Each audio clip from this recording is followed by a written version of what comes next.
So the first class in the series, if we were doing it in a series, but you all know that you can join at any time, is really more of an introduction into the idea of eating less processed foods, of learning how to take care of yourself, of learning things that you can incorporate in your lifestyle. So in the first class, we start introducing some of the concepts that I want to go over as well tonight. Now, one of the main things that we talk about is glycemic index. And it's not about being real complicated and learning how to do complexing. Glycemic index, you could write a whole book on it because people have taken it to extremes like anything else. But let's just keep it very simple.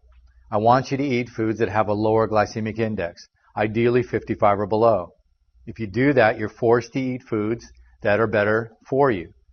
You're forced to eat vegetables, proteins, things that are going to be more accepted by your body. If you go above 55, you start getting into the processed foods. And as you get higher and higher with those numbers, you've gotten into things that probably have no relationship to their origin at all. So if I can get you to keep that glycemic index low, you're suddenly forced to eat better. 55 or below tends to keep you, again, in the more natural foods. And that's another rule that we talk about. We do make rules here. So if you eat foods closer to their origin, then you're going to be eating healthier foods as well. So if you eat a food that doesn't look like anything in nature, it probably has been messed with by man, and it's lost, Twinkies. I hear it in the back there. You're eating things that your body doesn't know what to do with. If you've been to our class about sugar, remember we talk about AGEs, advanced glycation end products.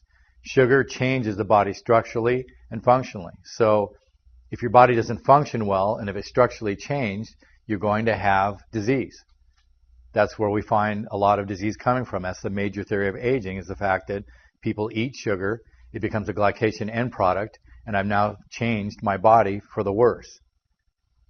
So if you stay in that lower glycemic index, you're going to eat sugars that are more naturally occurring. The body knows what to do with them.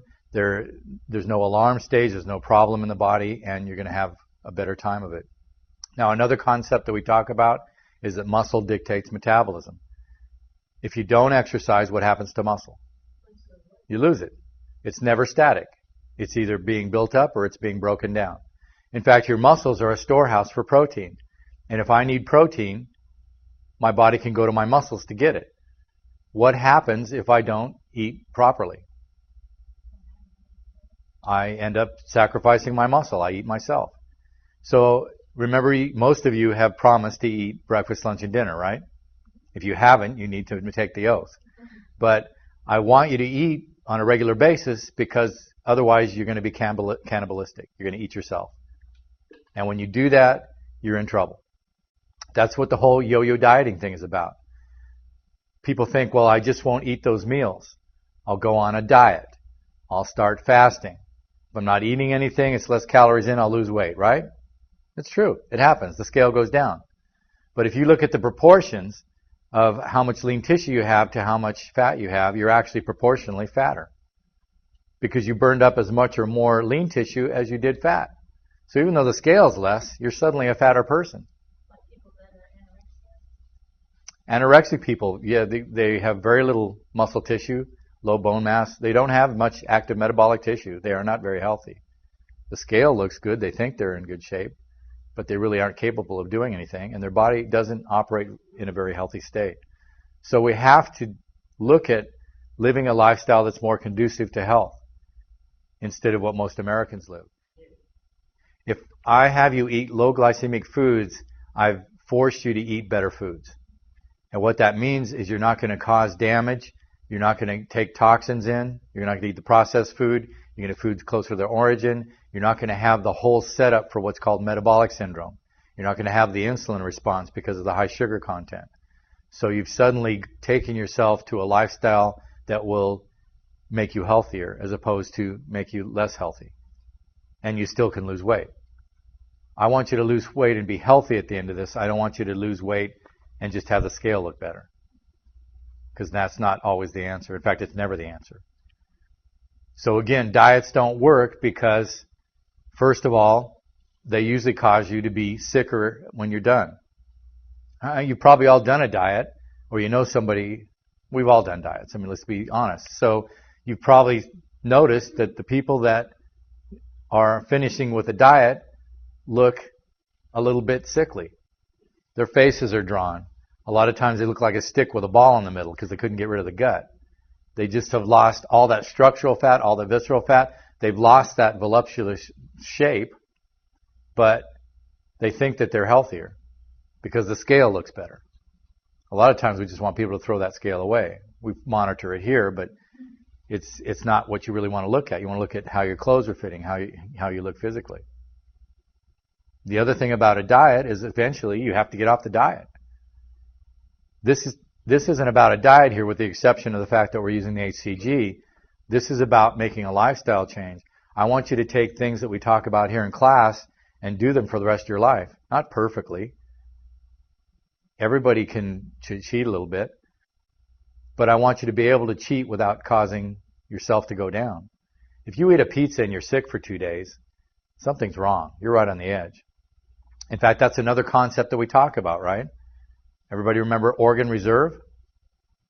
Nobody remembers it. Okay. Some of you are new. Organ reserve is really the concept that you can abuse yourself. Now, I say that kind of kiddingly, but if you have organ reserve, you could eat a pizza. You could eat something that's not so good for you. You could be exposed to something and not create any symptoms. But if you have no organ reserve, then you're in trouble. You're right at that threshold. When you were young, most kids have a huge organ reserve. They can eat dirt, they can roll on the ground, they can fall down the stairs, they just get up and keep going. And you wonder how they did that. Well, they've got a huge organ reserve. Not only did it not affect them that much, but they repair very quickly, and it's water off the back. No big deal. But you fall down and eat dirt, and what happens? You might have to go to the hospital. And it's the fact that you have no reserve left. So what we're doing is building that reserve. It's a concept that I really like to use because if I'm healthier, I can do a lot of things and not be affected by them. I can walk out in a cedar grove and not be put in the ground because my nose is running and my head hurts. You know, I can go into a house and be exposed to something. Not that I want you to be exposed to bad things, but if you find that a small amount of stress, physical, mental, whatever, causes you to have symptoms, your reserve's gone. If you have organ reserve, you've got that level of health that small things don't take you down. How do you regain that? Again, by doing what we're talking about in class. You want to eat better, you want to exercise, you want to watch your exposure to things, you want to take care of yourself. If you take care of yourself and you create health, you've got a reserve. But if you find that you're right on the threshold and symptoms just remain under the surface, you've got to do something. Remember the symptom checklist that you did the first day? I always refer back to that.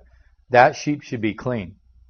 If you checked any of those boxes on the checklist, then you've got a problem. And it needs to be corrected. There's a reason for every symptom on there. And if we look, we can find it. If you correct everything, then that symptom checklist is empty. There shouldn't be regular headaches, sinus problems, fatigue. All the things on that checklist are related to a dysfunction.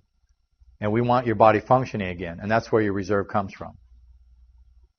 But if you're always eating a diet that's pushing you further out of balance, and you're not actively exercising, and you're not taking care of yourself, you're going to lose your reserve, and you're going to be in that symptom mode, and you're going to see more and more doctors and do more and more medications. That's, for me, is the wrong way to go. So we want to get some of these concepts and have you thinking about that.